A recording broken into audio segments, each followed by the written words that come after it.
Hi. SNQ Kota ಅಂದ್ರೆ ಏನು? SNQ ಕೋಟಾಕ್ಕೆ ಹೇಗೆ ಅಪ್ಲೈ ಮಾಡೋದು? ಈಗ ಅಪ್ಲೈ ಮಾಡೋದಕ್ಕಾಗತ್ತಾ? ನಂತರ SNQ ಕೋಟಾ ಹೇಗೆ ಹೆಲ್ಪ್ ಮಾಡುತ್ತೆ? ಅಂದ್ರೆ ಸೀಟ್ ರಿಸರ್ವ್ಡ್ ಇರುತ್ತಾ ಈ ಒಂದು SNQ ಕೋಟಾ ಅಂದ್ರೆ?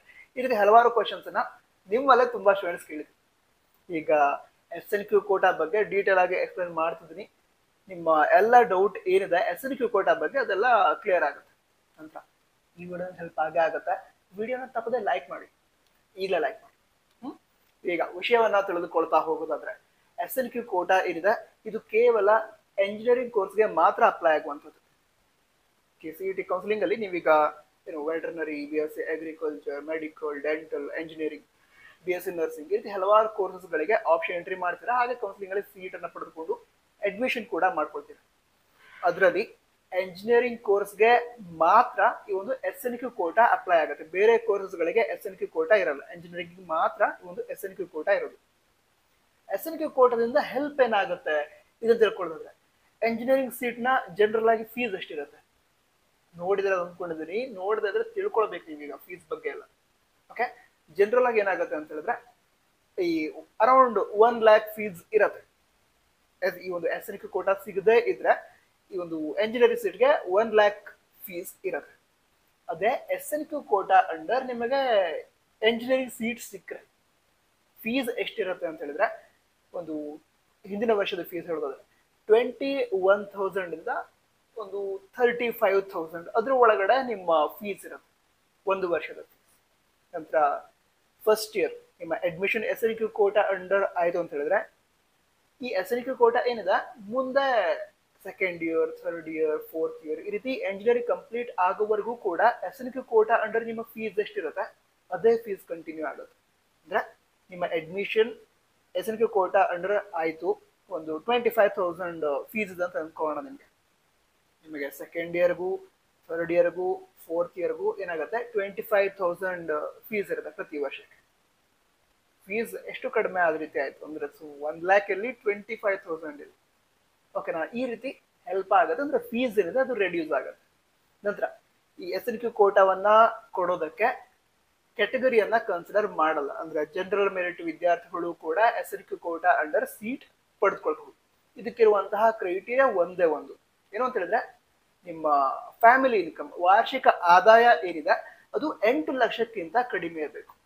8 ಲಕ್ಷಕ್ಕಿಂತ ಕಡಿಮೆ ಇದ್ರೆ ನೀವು SNQ ಕೋಟಾಕ್ಕೆ ಎಲಿಜಿಬಲ್. ಹಾಗಂತ SNQ ಕೋಟಾಕ್ಕೆ ಎಲಿಜಿಬಲ್ ಇದ್ದೀನಿ, ನನಗೆ SNQ ಕೋಟಾ ಅಂಡರೇ ಸೀಟ್ ಸಿಗತ್ತೆ ಆ ರೀತಿ ಇರಲ್ಲ. ಅಂದ್ರೆ ಒಂದು ಕಾಲೇಜ್ ಇದೆ, ಅದರೊಳಗಡೆ ಒಂದು 100 ಸೀಟ್ ಇದೆ ಅಂತ ಹೇಳಿದ್ರೆ ಒಂದು 5 ಸೀಟ್ SNQ ಕೋಟಾ ಅಂಡರ್ ಇರುತ್ತೆ.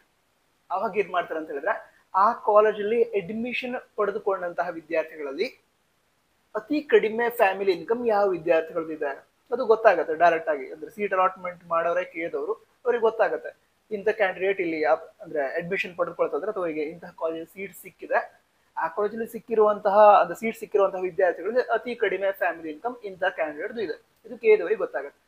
ಅದರ ಆಧಾರದ ಮೇಲೆ ಒಂದು ಕಾಲೇಜಲ್ಲಿ ಅಡ್ಮಿಷನ್ ಪಡೆದುಕೊಂಡಂತಹ ವಿದ್ಯಾರ್ಥಿಗಳಲ್ಲಿ ಅತಿ ಕಡಿಮೆ ಫ್ಯಾಮಿಲಿ ಇನ್ಕಮ್ ಯಾವ ವಿದ್ಯಾರ್ಥಿಗಳದ್ದು ಇದೆಯೋ ಅಂತಹ ವಿದ್ಯಾರ್ಥಿಗಳಿಗೆ SNQ ಕೋಟಾ ಅಂಡರ್ ಸೀಟ್ ಸಿಗುತ್ತೆ. ಕ್ಲಿಯರ್ ಆಯ್ತಾ? ಅಂದ್ರೆ ಈಗ ಜನರಲ್ ನಿಮ್ಗೊಂದು ಐಡಿಯಾ ಹೇಳೋದಾದ್ರೆ, ನಿಮ್ಮ ಫ್ಯಾಮಿಲಿ ಇನ್ಕಮ್, ವಾರ್ಷಿಕ ಆದಾಯ, ಇನ್ಕಮ್ ಸರ್ಟಿಫಿಕೇಟ್ ಮೇಲೆ ಎಷ್ಟು ಕಡಿಮೆ ಇದೆಯೋ ಅಷ್ಟು ನಿಮಗೆ SNQ ಕೋಟಾ ಅಂಡರ್ ಸೀಟ್ ಸಿಗುವಂತಹ ಚಾನ್ಸಸ್ ಜಾಸ್ತಿ ಆಗ್ತಾ ಹೋಗುತ್ತೆ. ನಂತರ ನಿಮ್ಮ ಫ್ಯಾಮಿಲಿ ಇನ್ಕಮ್ ಡೀಟೇಲ್ಸ್ ಏನಿದೆ ಅದು ಆಲ್ರೆಡಿ ಕೇಳಿದವರ ಬಳಿ ಇದೆ. ಹೇಗೆ ನೀವು ಕೇಳೋದಾದ್ರೆ, ಈಗ ಇನ್ಕಮ್ ಸರ್ಟಿಫಿಕೇಟ್ ಮೇಲೆ ಇರುವಂತಹ ID ನಂಬರ್ ಅನ್ನ ಅಪ್ಲಿಕೇಶನ್ ಹಾಕುವ ಸಂದರ್ಭದಲ್ಲೇ ಎಂಟರ್ ಮಾಡಿದ್ರು.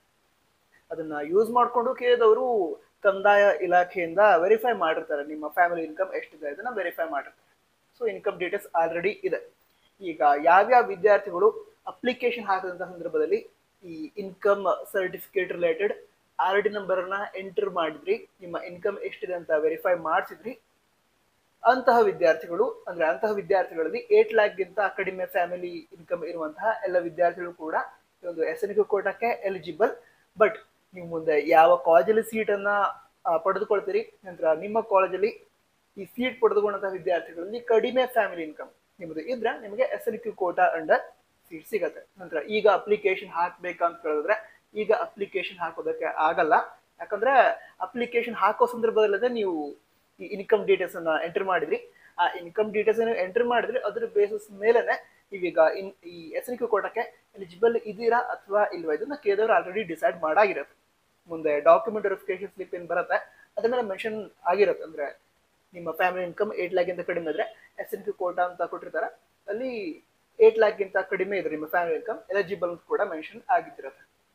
ಸೊ ಈಗ ಎಸ್ ಎನ್ ಕ್ಯೂ ಕೋಟಾ ಬಗ್ಗೆ ಪೂರ್ತಿಯಾಗಿ ಅರ್ಥ ಆಯ್ತು ಅಂತ ಅನ್ಸುತ್ತೆ. ಬೇರೆ ಏನು ಡೌಟ್ ಇದೆ ಕಮೆಂಟ್ ತಿಳಿಸಿ. ನಿಮ್ಮ ಡೌಟ್ ಅನ್ನ ಕ್ಲಿಯರ್ ಮಾಡುವಂತಹ ವಿಡಿಯೋನ ಮುಂದಿನ ದಿನಗಳಲ್ಲಿ ಮತ್ತೆ ಅಪ್ಲೋಡ್ ಮಾಡ್ತೀವಿ. ಸೊ ಮುಂದಿನ ವಿಡಿಯೋದಲ್ಲಿ ಸಿಗೋಣ. ಅದಕ್ಕೋಸ್ಕರ ತಪ್ಪದೆ ಏನ್ ಮಾಡ್ತೀರಾ, ಸಬ್ಸ್ಕ್ರೈಬ್ ಮಾಡಿ. ನೀವು ವಾಟ್ಸಪ್ ಚಾನಲ್ ಇದೆ, ಅಲ್ಲೂ ಕೂಡ ಜಾಯ್ನ್ ಆಗಬಹುದು. ಜಾಯ್ನ್ ಆಗೋ ಲಿಂಕ್ ಡಿಸ್ಕ್ರಿಪ್ಷನ್ ಅದೇ ರೀತಿ ಟಾಪ್ ಬಾಕ್ಸ್ ಅಲ್ಲಿ ಇರುತ್ತೆ. All the best. ಜೈ ಹಿಂದ್, ವಂದೇ ಮಾತರಂ.